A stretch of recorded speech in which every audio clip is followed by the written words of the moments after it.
to The Flip Side, NBA edition. Today we are going to discuss the media and PR response to the recent racist rantings of LA Clipper owner Donald Sterling. So Lauren, give us the backstory. Well, Mr. Sterling was caught on tape saying some very terrible things. It bothers me a lot that you want to broadcast that you're associating with black people. You could sleep with them, you could bring them in, you could do whatever you want. The little I ask you is not to promote it on that and not to bring them to my games.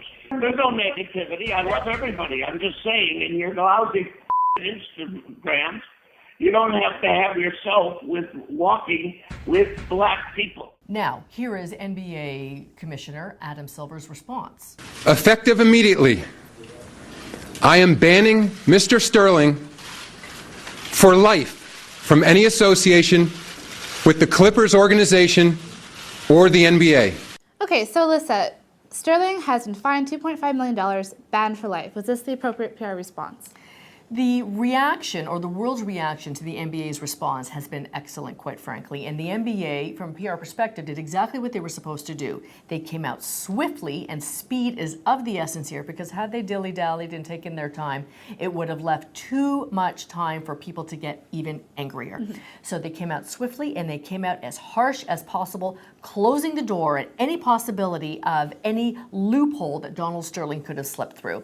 So based on that, they basically managed the situation very tightly. Now, Adam Silver himself was doing his own PR work, because now as the new commissioner, as somebody who has worked under David Stern for many, many years, he has set his own persona.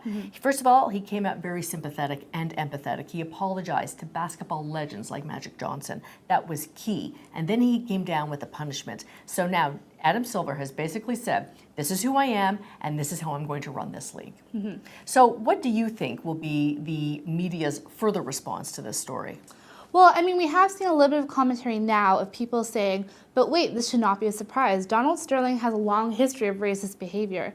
We saw a column in Time written by a former NBA All-Star basically saying, why now? Why now are we outraged at Donald Sterling? And that's a very good question, because if you look at his history, he actually owns a ton of real estate in California, and he has formally paid out millions of dollars in settlements for discriminating against Black and Latino tenants. In fact, he paid the largest ever housing settlement to the Justice Department, ever.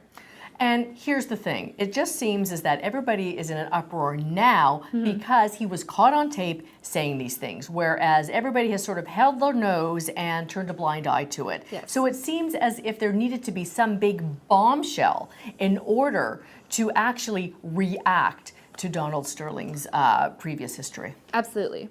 And I mean, it would be great if going forward the media could actually examine this. Let's look at how money and power and racism play into an institution like the NBA. But will they? But you know what? If I'm being honest, I don't think they will. The media is very good at latching on to these big moments of outrage, but very bad at continuing the analysis afterward. It's interesting because normally, even at the greatest, most horrific story, we call it a news cycle. At least in PR, I call it a news cycle. So the news cycle can run about 4 days, and then it starts to peter off, and then you find it on the back pages. Now, because the playoffs still have some time to go, the story may roll. Do you think it will, and do you think it will burn as hot?